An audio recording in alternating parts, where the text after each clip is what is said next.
Now we have finished something like talking about samples. Now we directly move to population stuff. Population. Okay. Use of samples. Okay, what is the use of sample? Do you remember? No, just before that, we use inferential statistics to what? Inferential statistics mean we use sample to find the measurements and then draw a conclusion about population. Okay, so our main goal is the population. Now we just need to identify what are the parameters that we are using to deal with population. Okay. Okay. Population mean. It is exactly same as what we discussed sample mean. Okay. But the notations, they are a little bit different. But the idea is exactly same. Population mean or mean of the variable x, normally we call population mean. Okay. Population mean we denote by mu. Denote by mu. Greek letter mu equals summation of xi, summation of all the observations, divide by total number of number of observation, total number of observations, which means population size. Here we denote population size using capital N. Okay, capital N. So population mean, it denotes by this mu. Okay, so whenever I use mu, you should know this based on population mean. Clear? We don't need to do examples because this is exactly what we have done for sample. Okay, but remember notations are different. If it is capital N, which means population sample population size. If it is simple N, which means sample size. So try to understand the difference between these two notations. Okay, we need these two kind of different notations to understand that what we are working on, whether either sample or population. Okay. Same goes to standard deviation. Population standard deviation we denote by sigma. Sigma mean this Greek letter, this one, sigma. Okay, this is the simple letter of that summation, that notation. Okay, so this is the simple version of that. Anyway, same as previous one, we have calculate summation xi minus. Now we have mu. What is mu? It is the population mean. Okay, square divided by capital N. This time we have capital N. Last time, do you remember we had n minus 1? Simple n minus 1. S, simple S. Sorry, this denotes by, this means what? Sample standard deviation. Okay, sample standard deviation, sum xi minus x bar squared divided by n minus 1. This is how we calculated sample standard deviation few slides back. Okay, now population standard deviation, they are very similar, but you can see here denominator n minus 1, here capital N. I told you, if you remember, we use n minus 1 to minimize the bias, right? Here we don't have a bias because those are actual measurements, right? I told you these are actual measurements. If we are dealing with population, that is the actual things what we need to deal with, right? Since this is big O, we have so many problems. That's why we are dealing with samples. Okay, but now, for now, we are dealing with population. So we don't need n minus 1. We need exactly the population size capital A. Okay, don't confuse with this one, this n minus 1 and this n minus 1, sorry, this n minus 1 and this n. This should be n, capital N.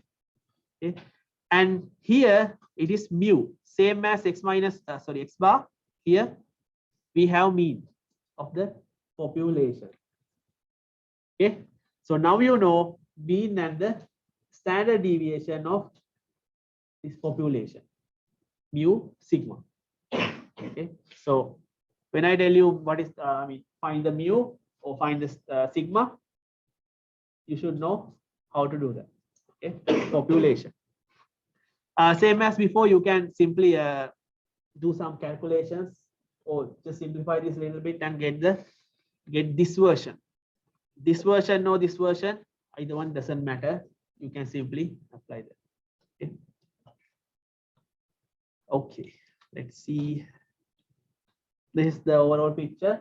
This is what we were working on last few days, and now this is what we are working on, population. Okay, so in the population, see standard deviation sigma, and they haven't mentioned mean is what? Mu. Okay, it's not m. Okay, it is not m, it is mu, like this. Okay, that's we call mu. In the sample data set, standard deviation we denote by S, mean or sample mean is x bar. X bar. Okay, so this is the difference between notations. Those notations, sigma and mu, we call parameters. If you remember in section 1, parameters. Why we call them parameters? They are descriptive measures of population. These are S and X bar, we call estimators or estimates or statistics, because it's a descriptive measure of samples. Okay, see, measure for populations, parameters, which mean mu, sigma. I'm sorry about my mu, it should be like this. Okay, statistics or estimates, which mean which are for measure the sample, which means x bar and S. Okay.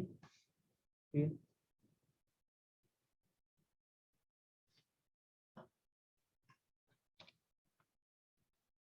Now, although we can deal with population stuff, we have to do something like this. You know, in some data or some observations, those observations are really big, like 1,000, 5,000, 100,000, something like that. Those values are really big, and they are in different sizes. Like sometime my observation said they have like 5, 10, 100, 200, 300, goes up to 100,000. It's possible. So we need to bring them into one standard scale, so that I can see, okay, all the values, like smallest one to the biggest one, doesn't matter. I can see within a particular range, small number set. Okay, to do that, we use this kind of mechanism. We call this standardization. Okay, standardization. Standardized variable. This is how we do this mechanism. This C denoted by standardized variable. This X means any observation. Any observation in my population, my subtract mu. What is mu? Population mean, divide by sigma, standard deviation, gives me this standardized variable, which means any value in my data set, I can, okay, let's say I have a few values, 5, 10, so on. This value, consider first one, which is my, I can denote this by x1, this is x2, something like that. So this value go through this process and it becomes another value, right? 5, okay, I don't know the mu and sigma, so I cannot write it. It is like 5 go through this process, and you can see a totally new value. Okay, so that value represents your original value. Okay, so we have to do this process or continue this process for each and every observation in your data set, one by one. Okay, so all of them come to a one particular scale, small scale. Okay. Why we do this? There are a few reasons, but the easiest way to explain that, using this standardization or this standardization process, we can convert any distribution. Let's say I'm talking about bell-shaped distributions, okay, because we are bounded to that one. Any bell-shaped distribution, either skewed one or symmetric one, we can convert them into a symmetric bell-shaped distribution, symmetric one. Right skewed or left skewed, we can convert them to perfect bell-shape or symmetric one. Clear? That is the basic, the prominent usage of this standardization. After that, we have a set of values or tables. Then we can deal with them. It is easy. It is much more easier than deal with original versions, original distributions, skewed one. Clear? Okay. We will see how we deal with this kind of stuff in next chapter. After this chapter. Okay. Okay. If I draw you a simple distribution like this, this is a left skewed distribution, right? So through this process, standardization, x minus mu divided by sigma, I can convert this into a perfect bell shape or symmetric distribution. Okay, clear? Okay. But remember this mechanism, this formula, this is how we convert all values. So this x represent all observations one by one at a time one.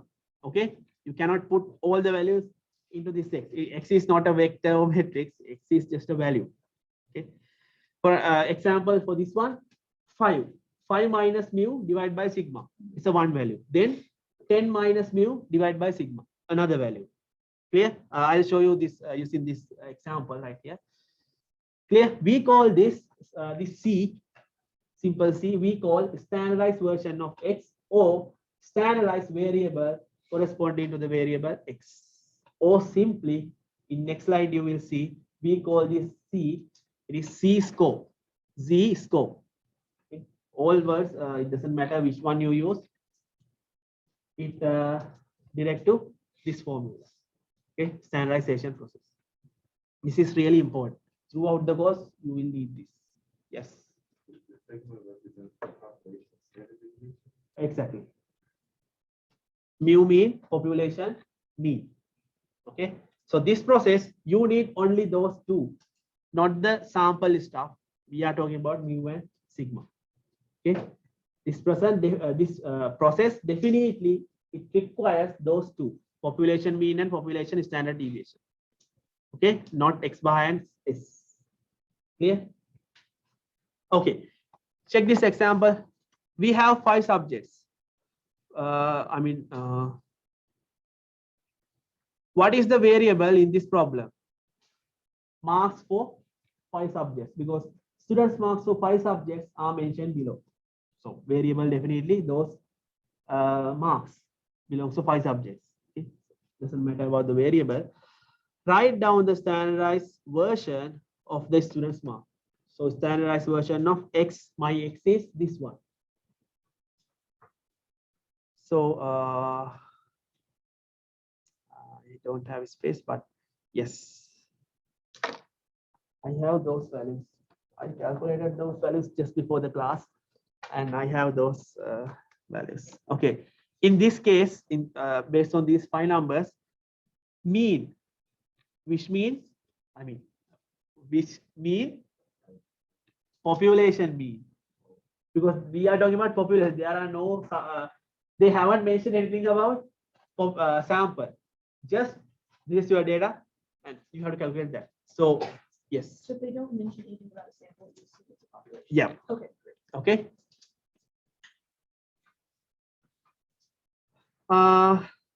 Now I'm going to calculate mean, population mean. This one, xi divided by n. You know capital N is 5. This one, summation, you have to add all those 5 numbers. It gives you 71.2. 71.2. Okay. Now, sigma, standard deviation, sigma, equals, use that previous formula to calculate it. It gives you like square root 122.96, which means 11.089. Okay. Use this one of these formulas to calculate sigma. Okay. It's very exact similar to what we have done. Calculate S. So these are the numbers. Why I need these numbers? Because I need to find the standardized version, which means these standardized values for these values. Clear? So one by one, there is no other way. Okay, you have to deal with this one by one. First one, 87. I have no space at that place, so okay, 87. So let me call that C1. Oh no, just use 87. 87 minus, this is my x now, mu is 71.2, right? Divide by sigma is 11.089. Once you simplify this, you will get 1.42, roughly 1.42. Clear? 1.42. Okay. Check the next one. 68. 68 minus 71.2 divided by 11.089. This gives you a negative 0.29. Okay. So now you can see these huge values. Let's say these are huge values like 87, 68. Those numbers shrink into small values using that process. So few things can happen. Large values shrink into small values, and also we can represent whatever shape into perfect bell shape or symmetric bell shape. Okay. So likewise, you have to do all this process for, you have to run this process for all 5 numbers. 5 numbers in those values. Okay. So I have those values. Let me erase this.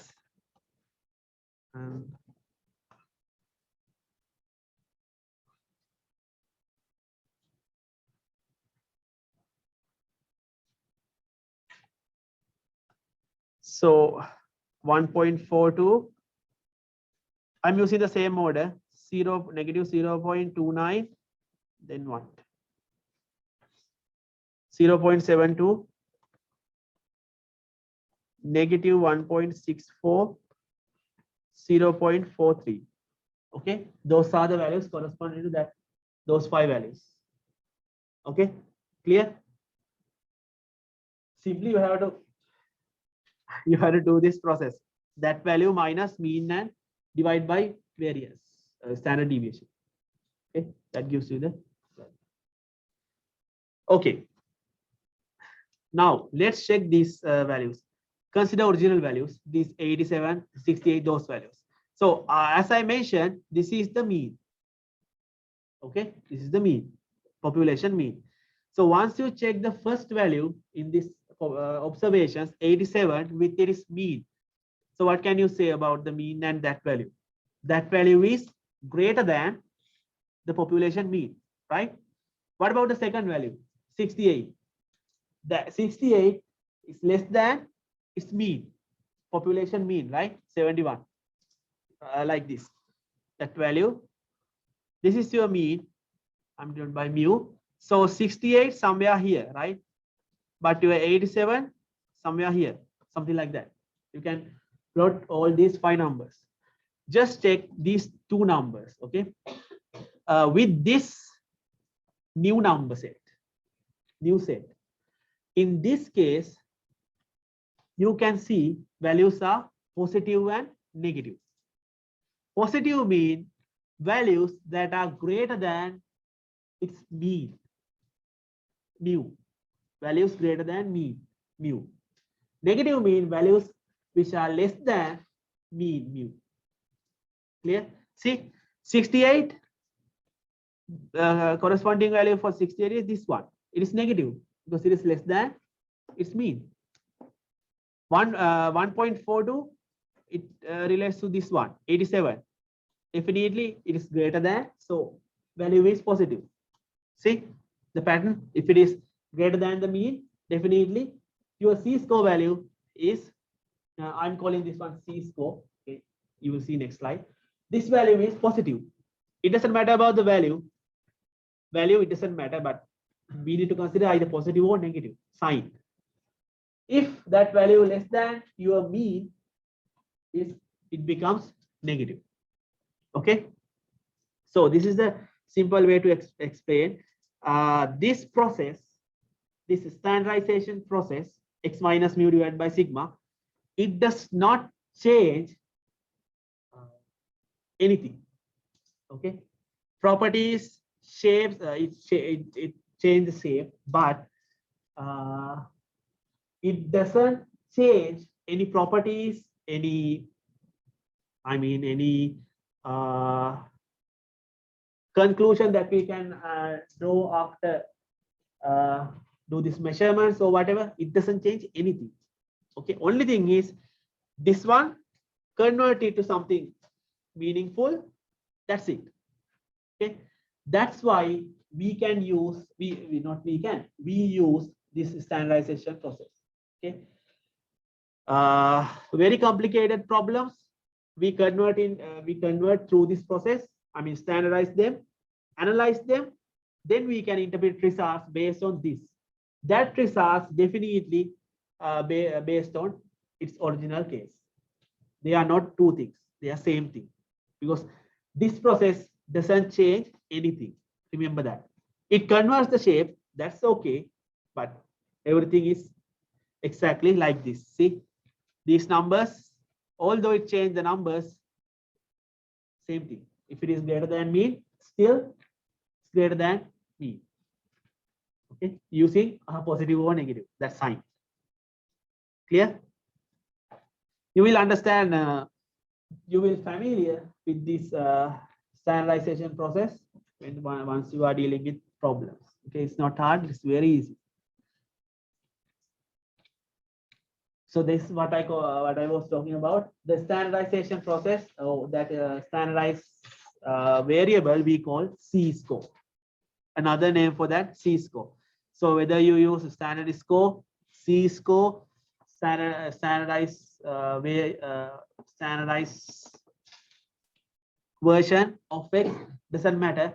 Same, everything mention this process, not this one, this process. C equal x minus mu divided by sigma. Okay. Normally I call it C-score. That's the easy for me, but you can use anything.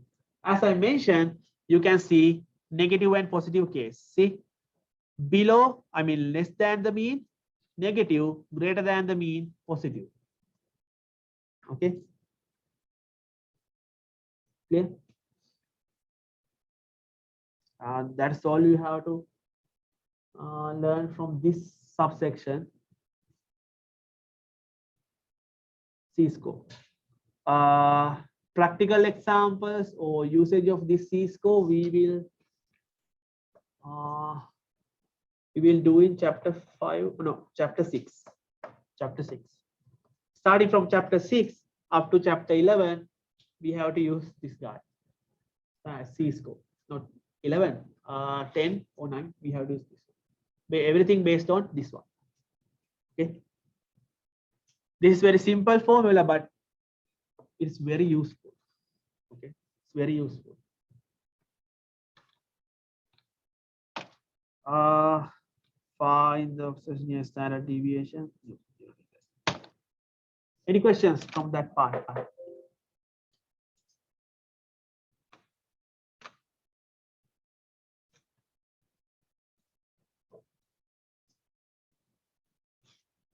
Any questions? No? Okay.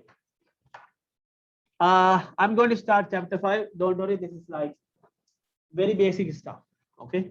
No hard calculation, just basic stuff in chapter 5. Okay, chapter 5, we are going to deal with probabilities and random variables. Okay. Probabilities and random variables. Probability, random variables. First, probability basics. Okay. Probability is kind of a huge area in statistics. Okay, huge area. Probability, those probabilities what we are discussing here, I mean in the class, those are developed from very basic levels. Okay. Either we can explain those probability theories based on it's called Bayesian analysis or real analysis. Real analysis means mathematical area, real analysis.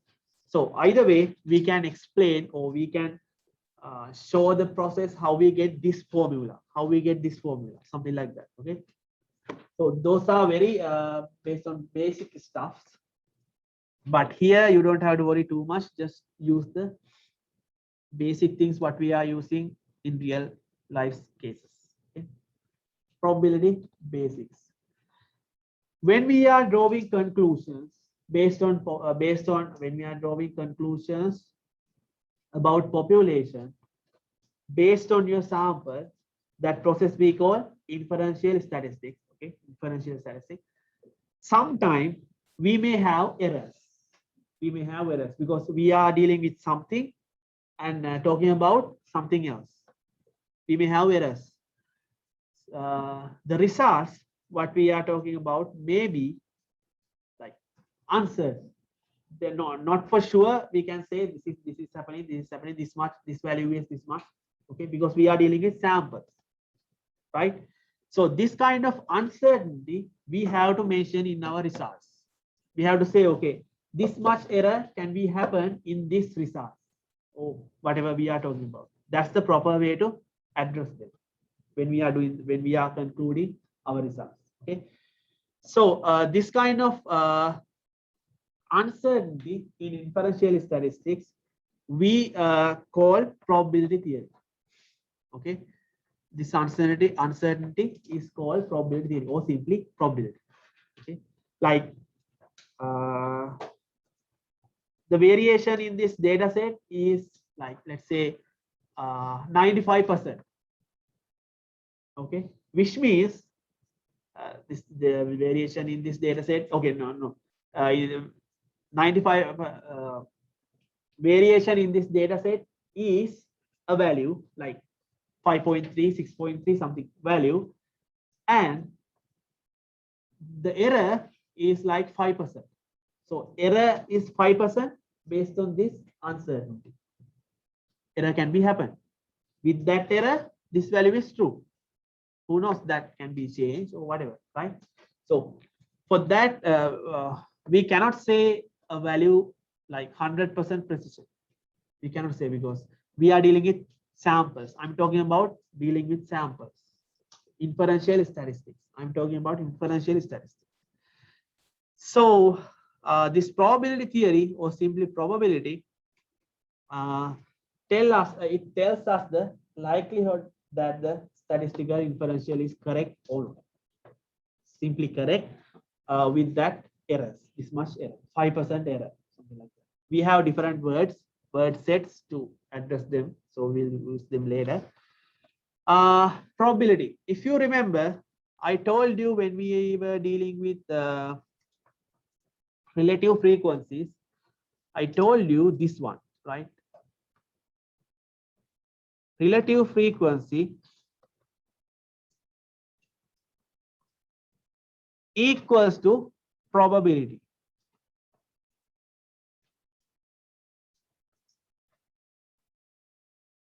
At that time, I told you this one.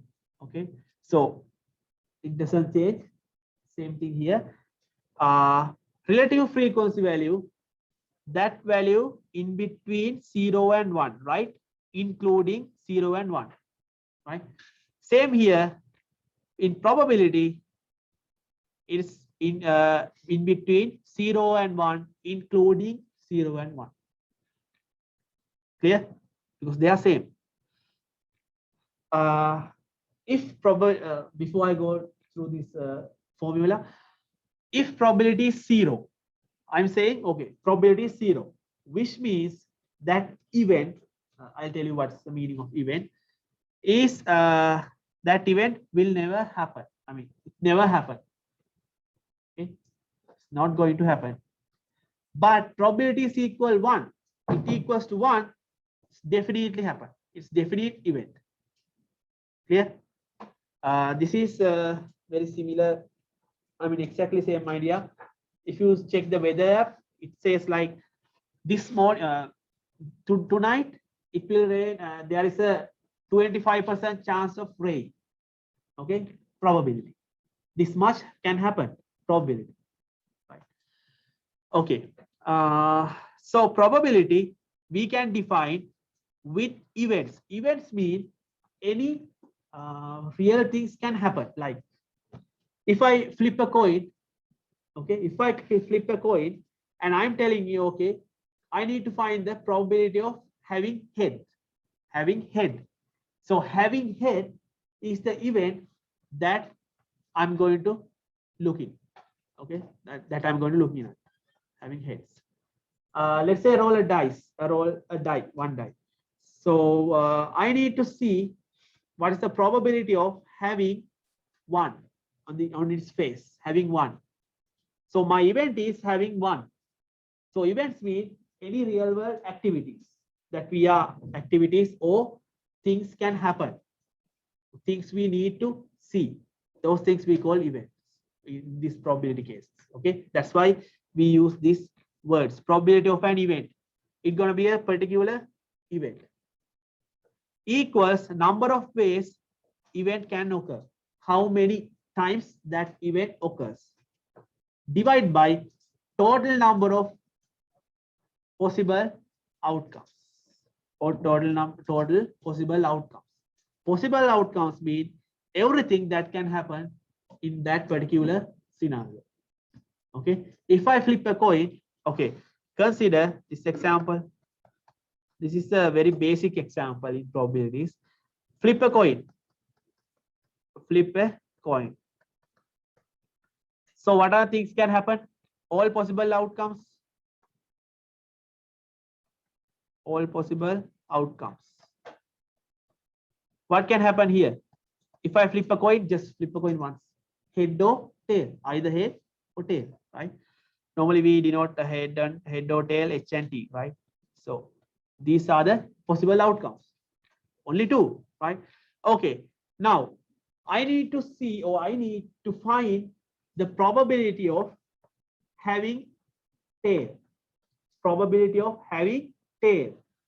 So having tail is my event. That's the event I'm looking for. So probability of, this is how we write it, probability of having a tail. Probability of having a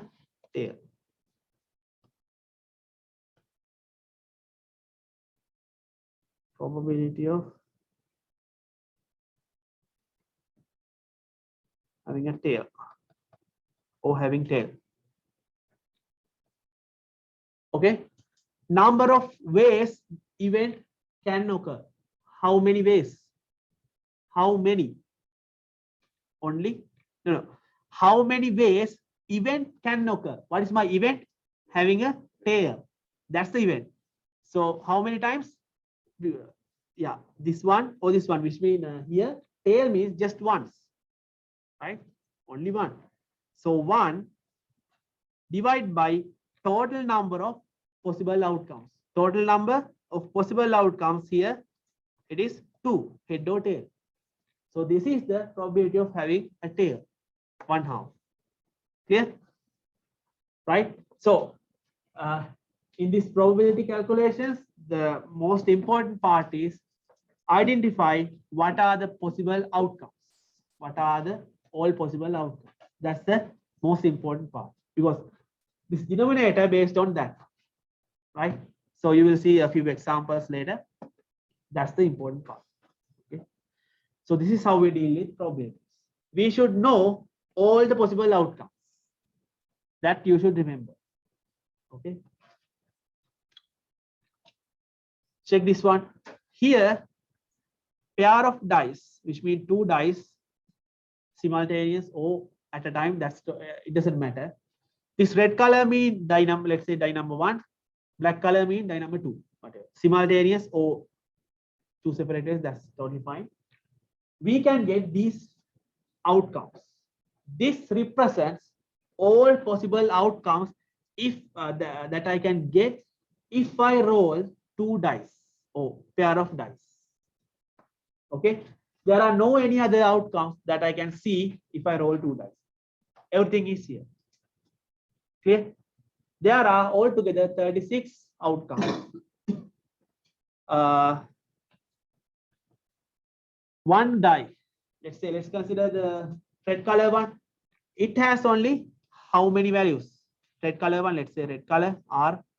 It has values 1, 2, 3, 4, 5, and 6, right? 6 spaces, 6 values. Clear? Black color one, it also has these values, right? So all together, combining with them, I can see, okay, red color die, it gives me 1. Black color die, it gives me 5. So do I have that here? Red color 1, yes, here this one. Red color 1, black color 5. Right? Within that bound is each and every possible outcome I can see here. Okay, clear? So this is what I call all possible outcomes. Okay, you need to know all possible outcomes before you start to solve problems in probabilities. Okay. In basic level. Later, you don't need that. Probabilities. See, property 1, always in between 0 and 1, inclusive. Inclusive means if 0 occurs, that event cannot occur. Impossible event. If probability is 1, we call certain event or definite event. Okay, definitely that event happens. It happens.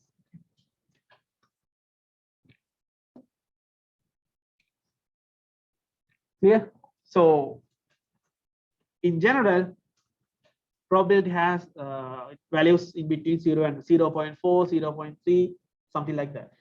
If I ask you to find, or paper in the exam paper, it asks you to find probability, okay, that value definitely in between 0 and 1.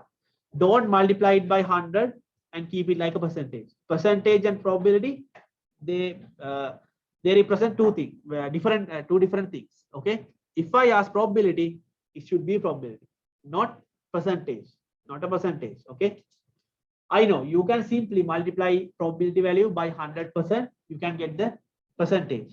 It's another case, but if I ask you to find the probability, stick with the probability, and that value definitely in between 0 and 1. 0 and 1. Okay, don't forget about that. Okay, I have enough time, so let's do this one. That's the last thing I can do today's class. You have done very similar example in chapter 2, if I remember correct. So we have 6. Oh, I forgot.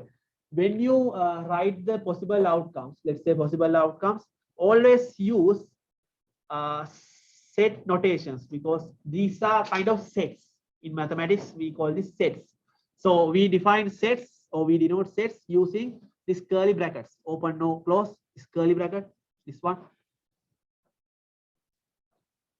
Or this is close, this one open. Okay, open, no, close, curly brackets.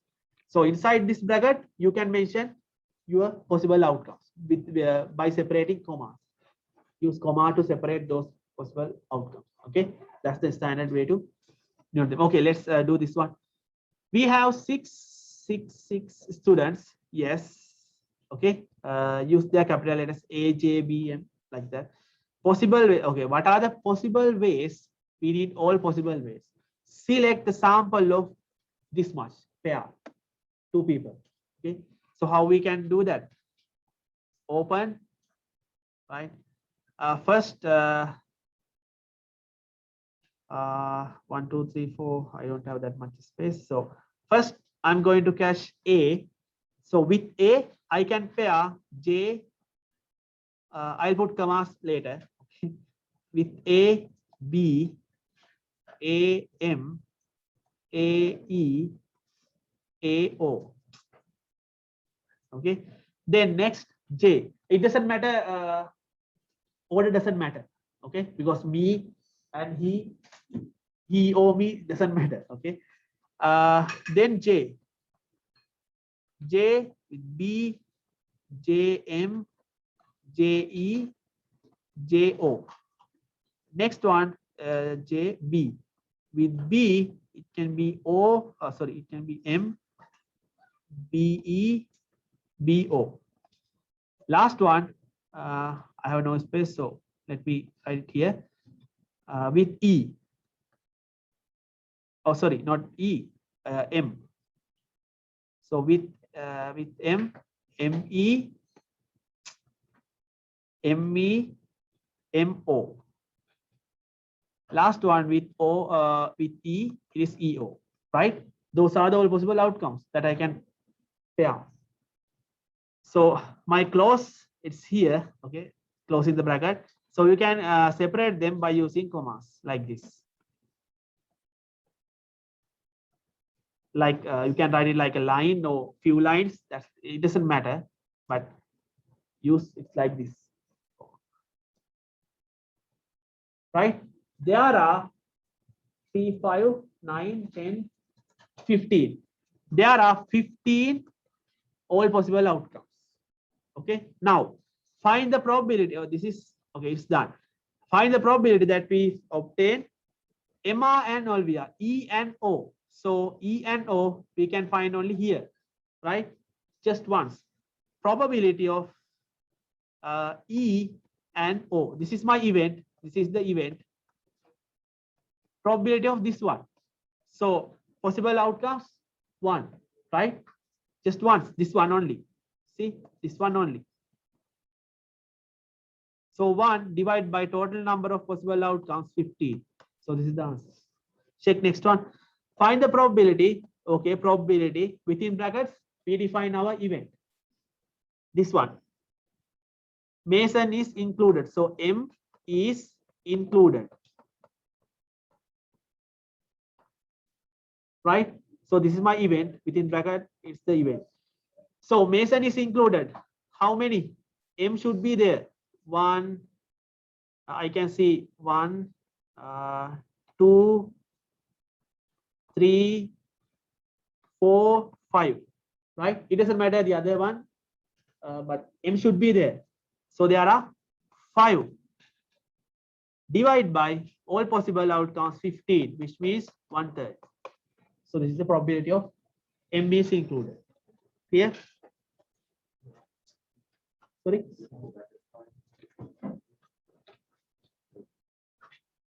Okay. Any questions? Okay, then see you guys on Wednesday, and stay safe. Okay. Have a nice day.